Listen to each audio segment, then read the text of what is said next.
지금 전 세계 전력 회사들의 공통된 고민이 하나 있습니다. 돈이 문제가 아닙니다. 기술도 아닙니다. 문제는 지금 당장 만들 수 있는 나라가 없다는 겁니다. 2024년 미국 텍사스의 한 데이터 센터는 건물 공사를 완료했지만 가동을 못하고 있습니다. 챗 GPT 같은 AI 서비스 하나를 돌리려면 일반 가정 17,000가구가 쓰는 전력이 필요한데 발전소에서 만든 전기를 데이터 센터로 안전하게 전달할 핵심 장비가 없기 때문입니다. 그 장비가 바로 변압기입니다. AI 시대가 본격화되면서 전력 수요가 폭발했습니다. 하지만 정작 전기를 전달할 변압기는 전 세계적으로 품귀 현상이라고 합니다. 주문해도 3년을 기다려야 하고 돈을 2배로 내겠다고 해도 납기를 앞당길 수 없습니다. 그래서 전 세계의 주문서가 향한 곳은 놀랍게도 한 나라로 모이고 있습니다. 미국도 아니고 독일도 아니고 중국도 아닌 대한민국입니다. 여기서 의문이 생깁니다. 왜 세계는 지금 한국의 변압기를 기다리게 되었을까요? 왜 미국도 유럽도 제조 강국 중국도 이걸 만들지 못하는 걸까요? 한국은 어떻게 이 분야에서 세계 유일의 공급국이 되었을까요? 변압기는 수십 년 전부터 있던 기술입니다. 그런데 왜 지금 갑자기 한국만 만들 수 있게 된 걸까요? 여기에는 놀라운 이유가 있습니다. 그 이유를 알게 되면 지금 벌어지는 이 상황이 결코 우연이 아니라는 걸 깨닫게 될 겁니다. 지금부터 그 이야기를 시작하겠습니다. 본격적으로 들어가기 전에 구독과 좋아요 한 번씩 부탁드립니다. 지금 전 세계는 같은 문제를 동시에 겪고 있습니다. 바로 전력 인프라 공백입니다. 2024년 기준 미국 전력망의 평균 수명은 40년이 넘었습니다. 유럽도 상황은 비슷합니다. 독일과 프랑스의 주요 송전 설비는 1970년대에서 80년대에 설치된 것들입니다. 당시 설계 기준으로는 충분했습니다. 하지만 문제는 지금입니다.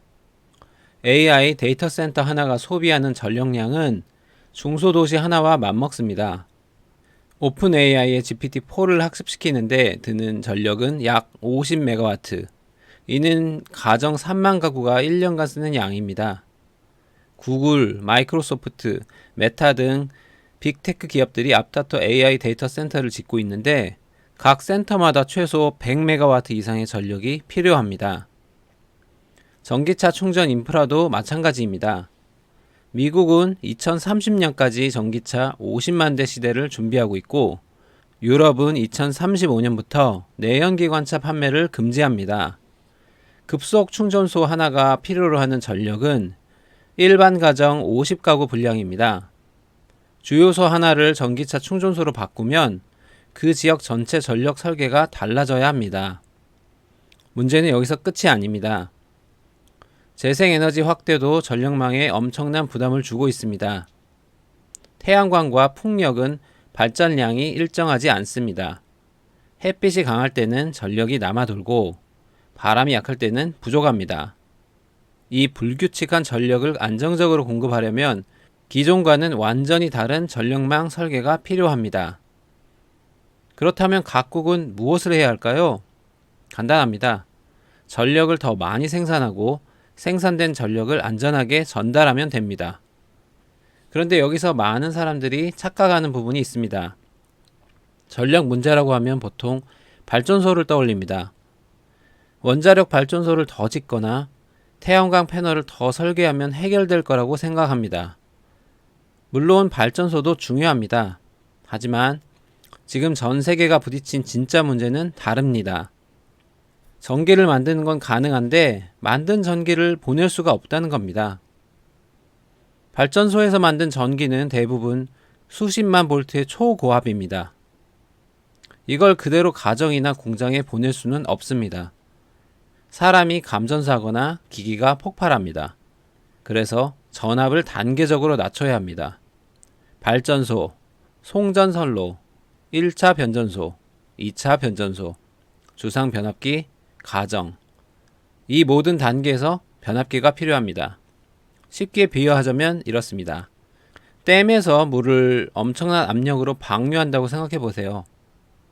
이 물을 그대로 수도관에 연결하면 수도관이 터집니다. 그래서 중간중간 압력 조절 밸브를 거쳐서 가정까지 적정 압력으로 물을 보내는 겁니다. 변압기가 바로 이 압력 조절 밸브 역할을 합니다. 그런데 지금 전 세계는 댐, 즉 발전소는 있는데 압력 조절 밸브 역할인 변압기가 부족한 상황입니다. 미국 캘리포니아에서는 이런 일이 실제로 벌어졌습니다. 사막 지역에 대규모 태양광 발전단지를 건설했습니다. 낮 시간에 엄청난 양의 전기가 생산됩니다.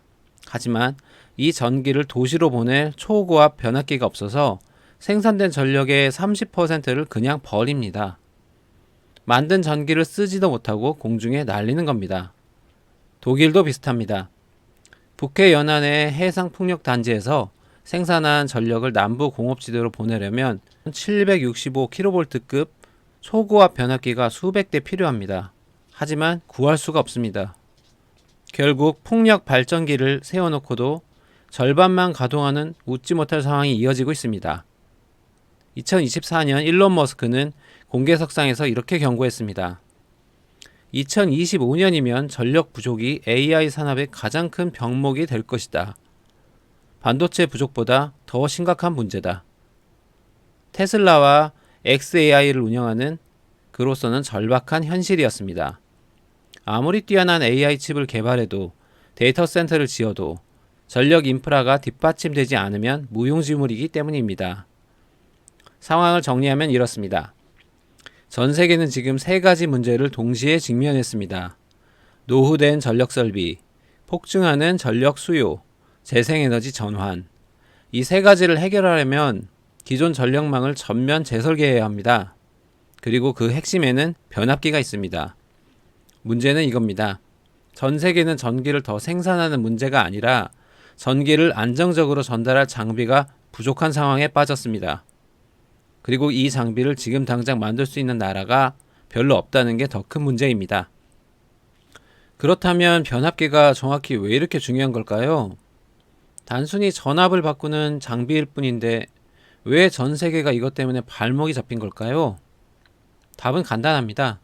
변압기는 전기를 보내기 가능하게 만드는 유일한 장비이기 때문입니다. 좀 더 정확히 말하면 변압기가 없으면 발전소에서 만든 전기를 단 1m도 보낼 수 없습니다. 아무리 뛰어난 발전소를 지어도 아무리 많은 전기를 생산해도 변압기 없이는 그 전기가 갇혀 있을 뿐입니다.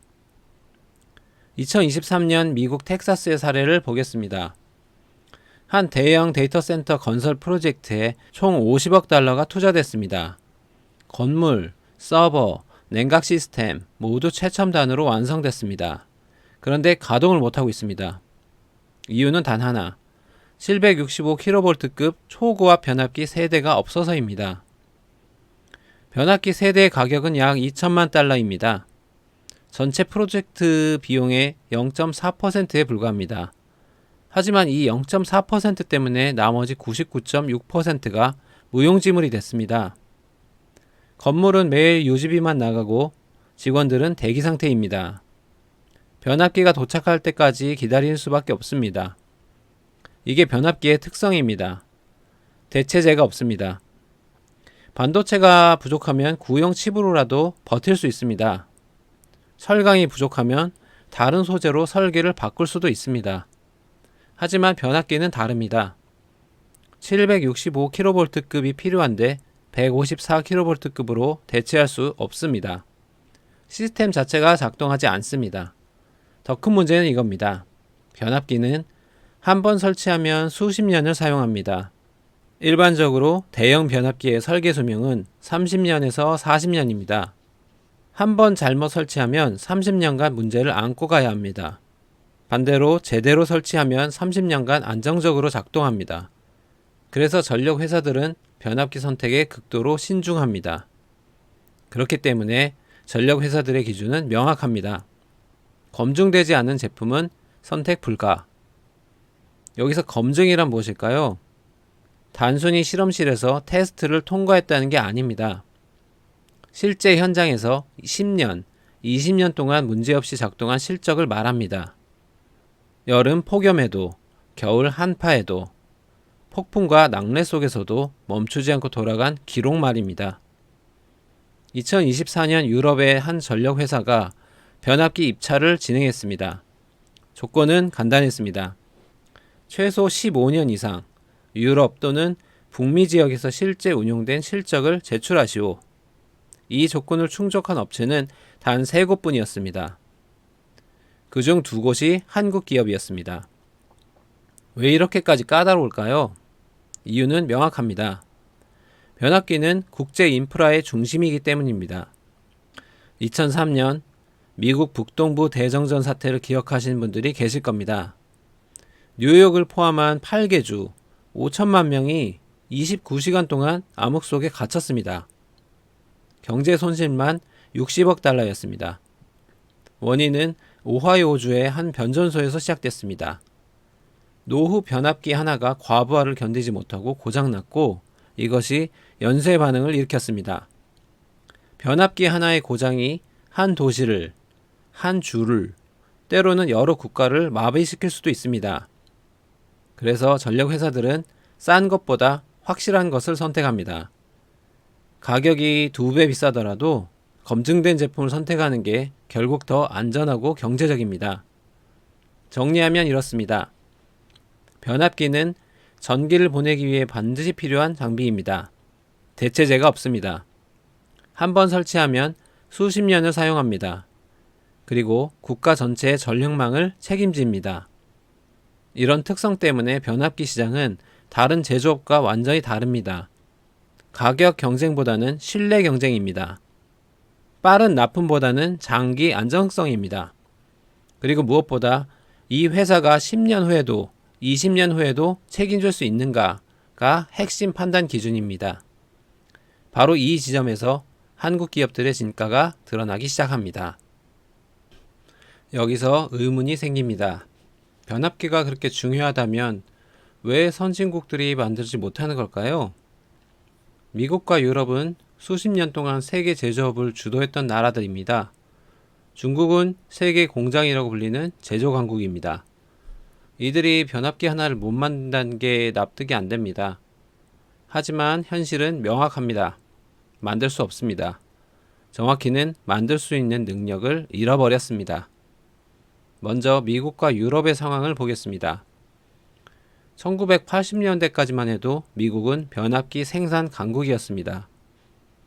제너럴 일렉트릭스, 웨이팅하우스 같은 기업들이 세계 시장을 주도했습니다.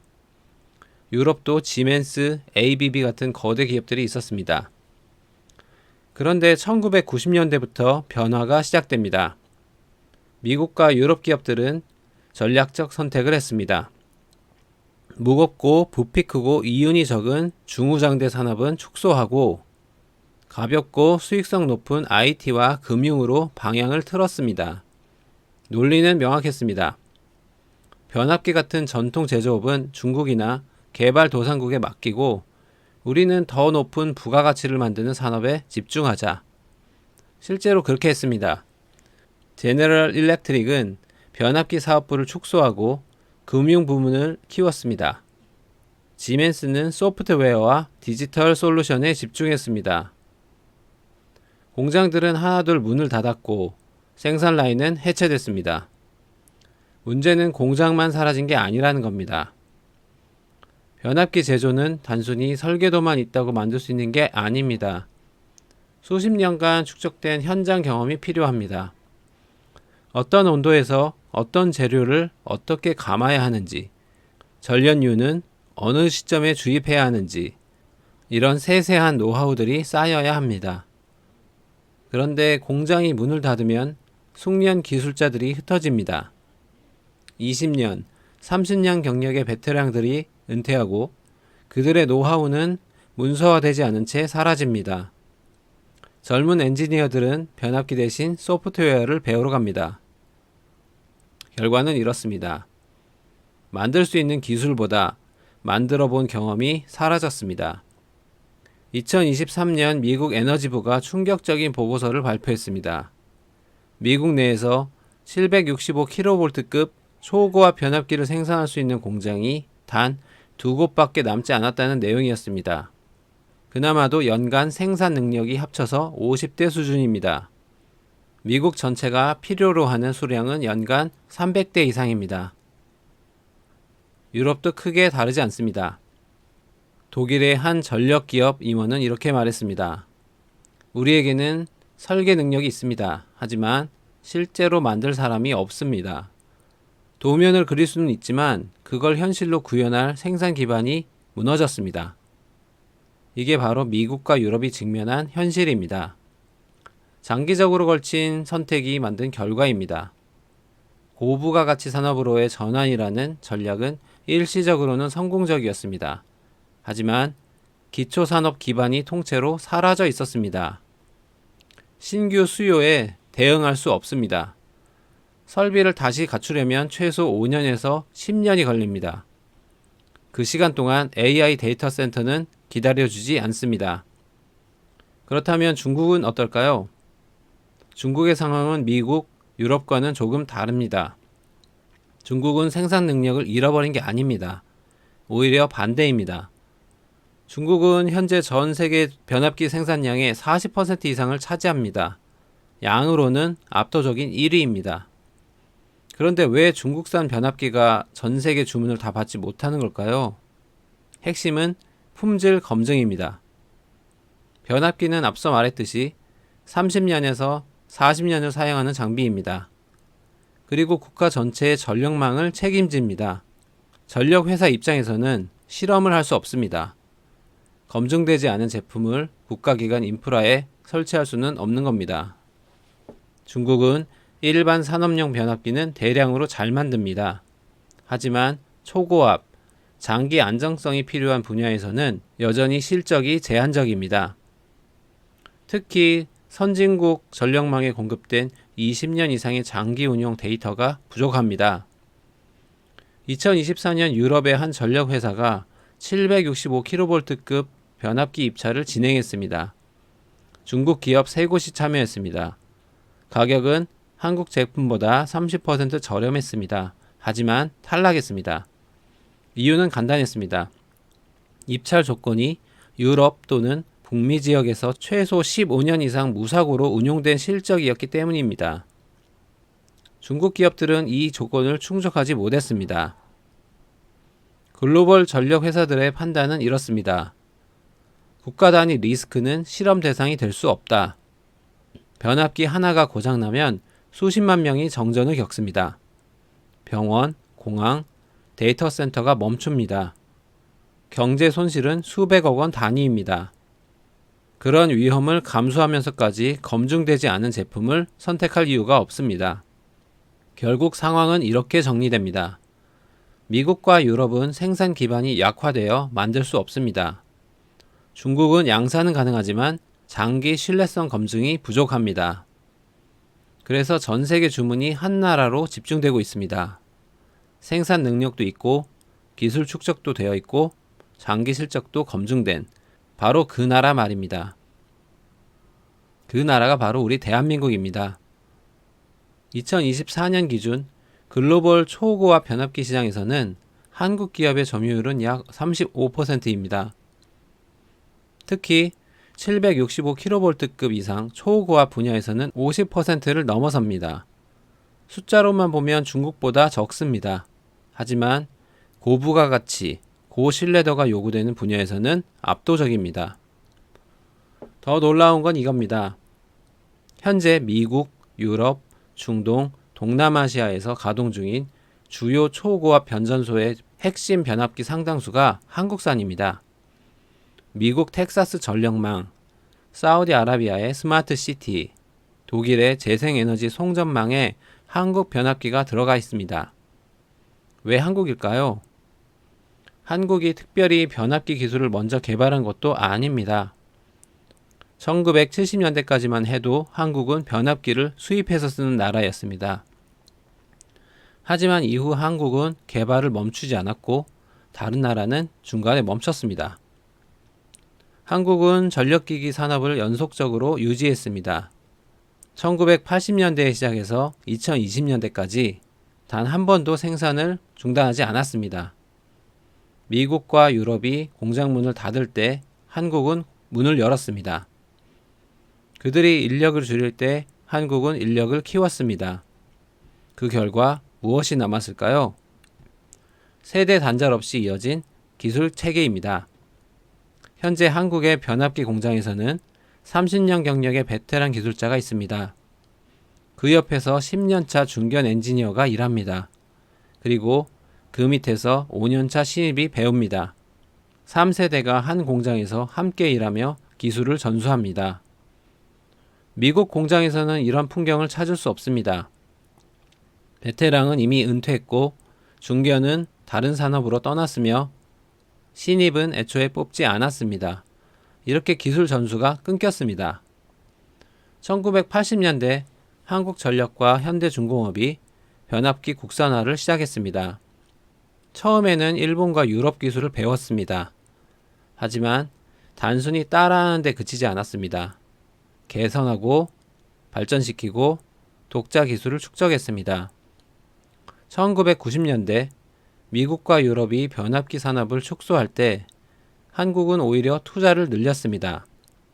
한국은 변압기를 사라지면 안 되는 산업으로 분류했기 때문입니다. 2000년대 중국이 저가 물량 공세를 펼칠 때도 한국은 방향을 바꾸지 않았습니다. 가격 경쟁 대신 품질 경쟁을 선택했습니다. 초고압, 특수 환경용, 장거리 송전용 같은 고난도 분야에 집중했습니다. 2010년대 스마트 그리드와 재생에너지 시대가 열리자 한국 기업들은 이미 준비되어 있었습니다. 40년간 축적한 운용 데이터를 바탕으로 IoT 센서, 원격 모니터링, AI 고장 예측 기술을 적용했습니다. 그 결과 한국은 만들 수 있는 나라에서 가장 잘 만드는 나라 중 하나가 됐습니다. 2023년 사우디아라비아의 네옴시티 프로젝트 입찰이 있었습니다. 조건은 까다로웠습니다. 사막 환경, 섭씨 50도 이상의 고온, 모래폭풍, 그리고 30년 무고장 보증, 최종 낙찰은 한국 기업이었습니다.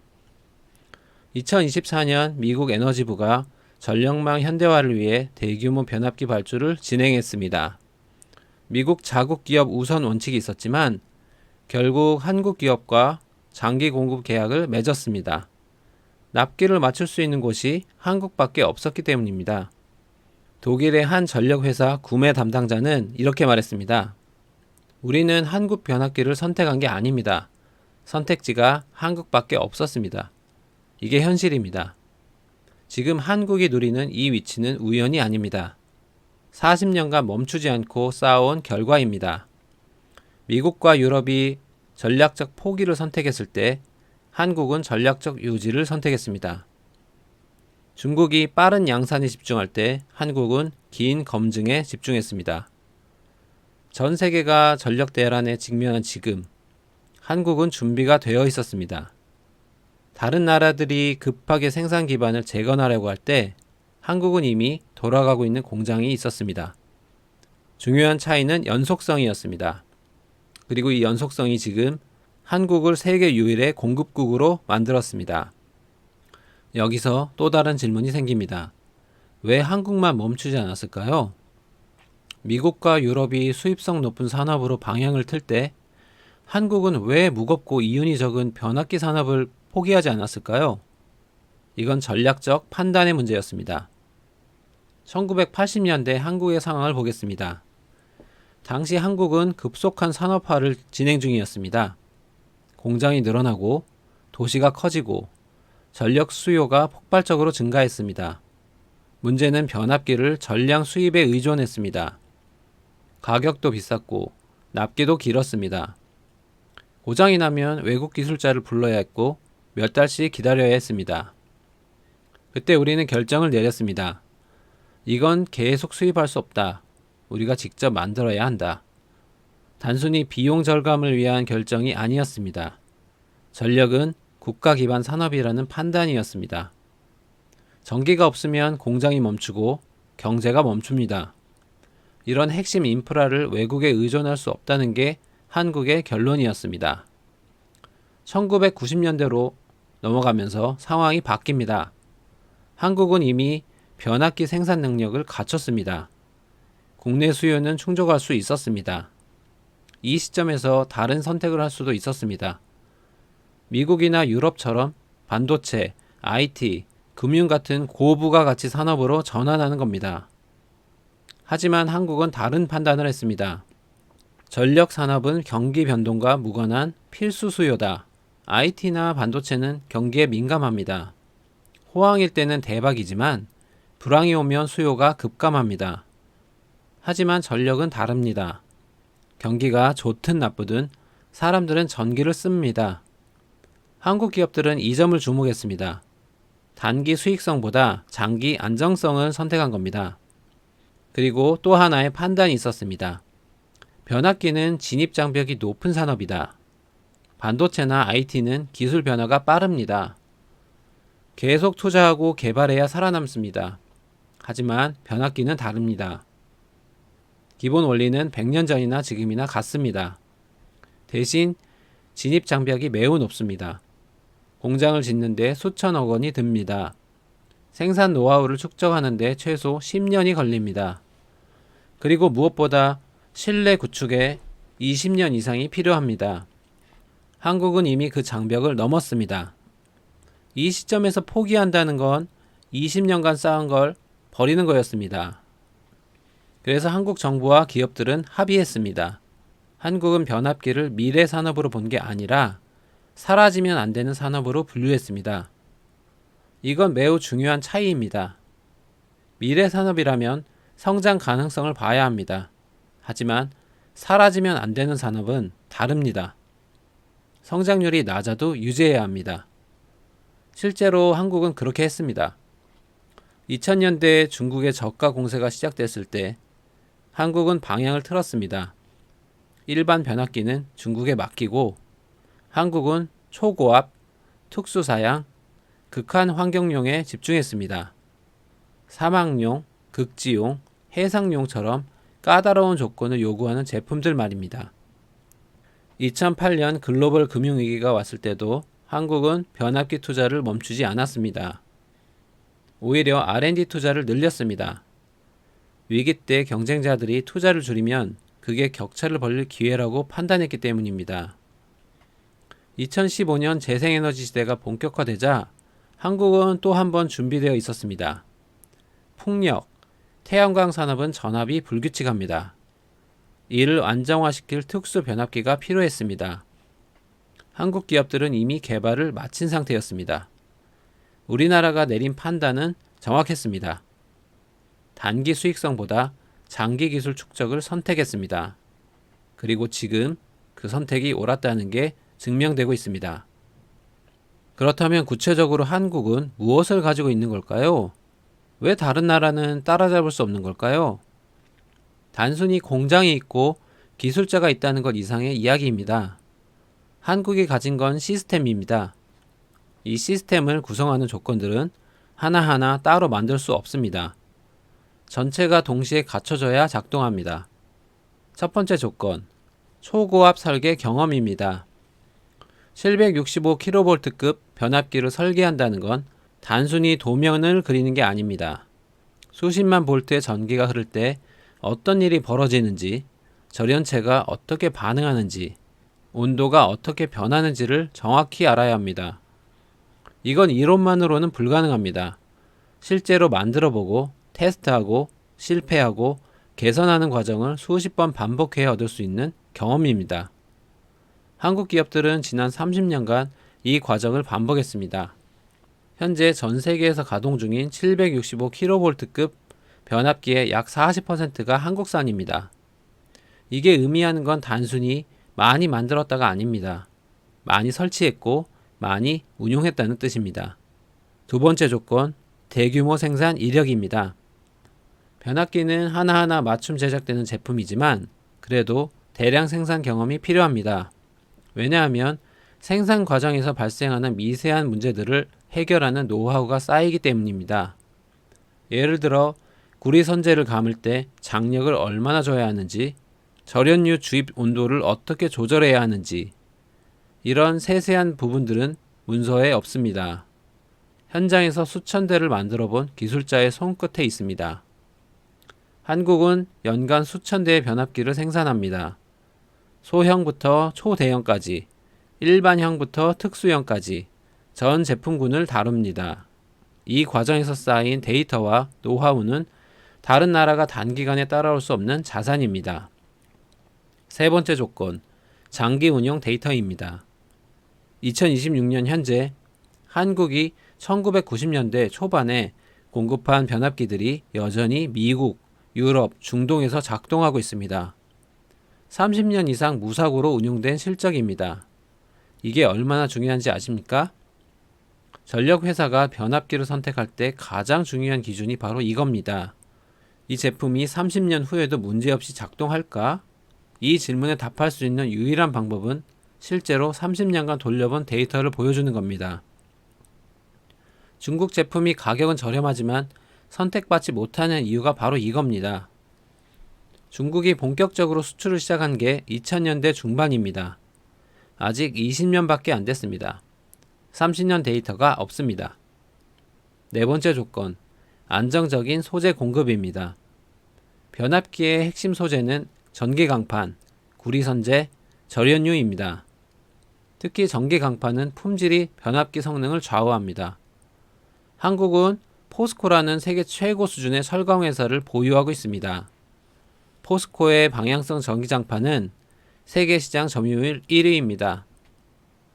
이건 한국 변압기 업체들은 원자재 수급 걱정 없이 생산에만 집중할 수 있다는 뜻입니다. 그리고 소재 품질이 일정하기 때문에 제품 품질도 안정적입니다. 반면에 다른 나라 업체들은 전기 강판을 수입해야 합니다. 공급 시기도 불안정하고 품질 편차도 큽니다. 이게 제품 경쟁력 차이로 이어집니다. 다섯 번째 조건, 해외 현지 생산 능력입니다. 변압기는 무겁고 부피가 큽니다. 765kV급 변압기 하나의 무게가 200톤이 넘습니다. 이걸 배로 운송하려면 특수 선박이 필요하고 비용도 만만치 않습니다. 그래서 주요 시장에 현지 공장을 갖추는 게 중요합니다. 한국 기업들은 이미 미국, 유럽, 중동, 인도에 생산 거점을 확보했습니다. HD 현대 일렉트릭은 미국 펜실베니아에 공장이 있고 효성중공업은 인도에 생산 라인을 갖췄습니다. 설계는 한국에서 하고 생산은 현지에서 하는 시스템입니다. 이 5가지 조건을 정리해 드리겠습니다. 초고압 설계 경험, 대규모 생산 이력, 장기 운용 데이터, 안정적인 소재 공급, 해외 현지 생산 능력. 핵심은 이겁니다. 이 조건을 동시에 충족하는 국가는 지금 한국 외에 별로 없습니다. 미국은 설계 능력은 있지만 생산 기반이 약합니다. 유럽은 기술은 있지만 대규모 생산 경험이 부족합니다. 중국은 생산량은 많지만 장기 검증 데이터가 없습니다. 한국만 이 조건을 갖췄습니다. 그리고 이 조건들은 단기간에 만들어질 수 없습니다. 최소 20년, 길게는 40년이 걸립니다. 이게 한국이 가진 진짜 경쟁력입니다. 기술 하나, 공장 하나가 아닙니다. 40년간 쌓아온 전체 시스템입니다. 그렇다면 지금 현장에서는 어떤 일이 벌어지고 있을까요? 한국 변압기 업체들의 상황을 보면 과거와는 완전히 다른 풍경이 펼쳐지고 있습니다. 이건 단순한 수출 증가나 매출 상승 이야기가 아닙니다. 시장에서의 위치 자체가 바뀌었다는 이야기입니다. 과거를 먼저 보겠습니다. 2010년대까지만 해도 한국 변압기 업체들은 주문받는 제조국이었습니다. 해외 전력 회사가 입찰 공고를 내면 한국 기업들이 사양서를 받아서 견적을 제출했습니다. 가격 경쟁이 치열했고 납기를 맞추기 위해 야근도 불사했습니다. 고객이 요구하면 조건을 맞춰주는 구조였습니다. 하지만 지금은 다릅니다. 2024년 한국 변압기 업체들은 일정과 조건을 제시하는 공급국이 되었습니다. 주문을 받는 게 아니라 주문을 검토합니다. 납기를 약속한 게 아니라 납기를 제안합니다. 가격을 제시받는 게 아니라 가격을 통보합니다. 업계 보도에 따르면 2023년 말부터 미국과 유럽의 전력 회사들이 한국 업체에 긴급 주문을 넣으려 했지만 납기가 2년에서 3년 후로 밀리는 사례들이 속출했습니다. AI 데이터 센터 건설 일정이 촉박한데도 변압기가 없어서 기다릴 수밖에 없는 상황이 발생한 겁니다. 과거에는 한국 업체들이 고객의 요구에 맞춰 일정을 조정했습니다. 하지만 지금은 생산 능력의 한계 때문에 주문 순서대로 처리할 수밖에 없습니다. 대기 명단이 생긴 겁니다. 과거에는 한국 업체들이 입찰 결과를 기다렸습니다. 하지만 지금은 반대입니다. 고객들이 한국 업체의 생산 일정을 기다립니다. 2년, 3년을 기다리겠다는 계약서에 서명합니다. 장기 계약도 늘고 있습니다. 2024년 들어 중동과 유럽의 전력 회사들이 한국 업체들과 5년에서 10년 단위의 장기 공급 계약을 체결하는 사례가 증가했습니다. 단순히 변압기를 사는 게 아니라 향후 필요한 물량을 미리 확보하는 전략입니다. 이건 고객 입장에서는 한국 업체의 생산 능력을 미리 선점한다는 뜻입니다. 나중에 가격이 오르거나 물량이 부족할 때를 대비하는 겁니다. 일부 유럽 기업들은 더 적극적입니다. 한국 업체들의 공장 증설 프로젝트에 공동 투자를 제안하는 사례도 보도되고 있습니다. 생산 능력 확대에 필요한 비용의 일부를 투자하고 대신 증설된 생산량의 일정 비율을 우선 공급받겠다는 조건입니다. 고객이 공급사의 공장 증설 비용을 대는 겁니다. 이건 과거에는 상상할 수 없던 일입니다. 가격 주도권도 완전히 바뀌었습니다. 2020년까지만 해도 변압기 가격은 입찰을 통해 결정됐습니다. 여러 업체가 경쟁하고 가장 낮은 가격을 제시한 것이 낙찰됐습니다. 하지만 지금은 다릅니다. 2024년 변압기 가격은 2020년 대비 평균 40% 상승했습니다. 일부 특수 사양 제품은 60% 이상 올랐습니다. 그런데도 주문은 계속 들어옵니다. 왜냐하면 대체제가 없기 때문입니다. 한국 업체들이 가격을 일방적으로 올린 게 아닙니다. 원자재 가격 상승, 인건비 증가를 반영한 적정 가격입니다. 하지만 과거에는 이런 가격을 제시하면 경쟁사에 밀렸습니다. 하지만 지금은 고객들이 받아들일 수밖에 없습니다. 더 중요한 변화가 있습니다. 기술 주도권입니다. 과거에는 고객이 사양서를 주면 한국 업체가 그대로 만들었습니다. 하지만 지금은 한국 업체가 사양을 제안하는 경우가 늘고 있습니다. 현장 환경을 분석해서 최적의 설계를 제시하고 고객이 이를 받아들이는 구조로 바뀌고 있습니다. 실제로 재생에너지 프로젝트에서 한국 기술진이 제안한 특수 사양이 채택되는 사례들이 증가하고 있습니다. 이제 한국 업체들은 단순히 만드는 회사가 아니라 설계를 제안하는 회사가 되고 있습니다. 정리하겠습니다. 과거 한국은 주문받는 제조국이었습니다. 지금 한국은 일정과 조건을 제시하는 공급국이 되었습니다. 대기 명단이 생겼고 장기 계약이 체결되고 가격 주도권이 바뀌었습니다. 고객이 공장 증설에 투자하고 한국 기술진의 제안을 받아들입니다. 이건 일시적인 현상이 아닙니다. 구조적 변화입니다. 그리고 이 변화는 앞으로도 계속될 겁니다. 이제 정리할 시간입니다. 지금 전 세계에서 벌어지는 이 상황은 일시적 유행이 아닙니다. AI 데이터 센터는 계속 지어질 겁니다. 전기차는 계속 늘어날 겁니다. 재생에너지로의 전환도 멈추지 않을 겁니다. 그리고 이 모든 변화는 더 많은 변압기를 필요로 합니다. 더 중요한 건 전력 인프라 교체는 앞으로도 계속될 것입니다. 미국과 유럽의 노후 전력망은 앞으로 20년에 걸쳐 단계적으로 교체될 예정입니다. 개발도상국들은 경제성장과 함께 전력 인프라를 확충해야 합니다. 이건 수십 년에 걸친 장기 수요입니다. 그리고 이 수요를 충족시킬 수 있는 나라는 현재 한국이 핵심적인 위치에 있습니다. 미국과 유럽이 생산 기반을 재건하려면 최소 10년이 걸립니다. 중국이 신뢰를 쌓으려면 20년 이상의 실적이 필요합니다. 그 시간 동안 세계는 기다려주지 않습니다. 한국이 지금 누리는 이 위치는 우연이 아닙니다. 40년 전 다른 나라들이 수익성을 이유로 포기했을 때 한국은 필수 인프라라고 판단했습니다. 20년 전 중국이 저가 공세를 펼칠 때 한국은 품질 경쟁을 선택했습니다. 10년 전 경제 위기가 왔을 때도 한국은 투자를 멈추지 않았습니다. 그 결과가 지금입니다. 세계가 동시에 필요로 하는 기술을 한국은 이미 준비해두고 있었습니다. 이건 반도체나 스마트폰처럼 화려하지 않습니다. 하지만 더 근본적입니다. 전기가 없으면 반도체도 스마트폰도 AI도 무용지물입니다. 한국은 바로 그 전기를 전달하는 핵심 기술을 가진 나라입니다.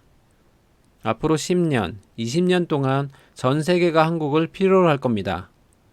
이건 과장이 아닙니다. 지금 이 순간에도 미국, 유럽, 중동, 아시아 곳곳에서 한국산 변압기가 돌아가고 있습니다. 그리고 앞으로도 계속 그럴 겁니다. 한국이 40년간 멈추지 않고 지켜온 기술이 지금 세계를 움직이고 있습니다. 오늘 이야기는 여기까지입니다. 시청해주셔서 감사합니다.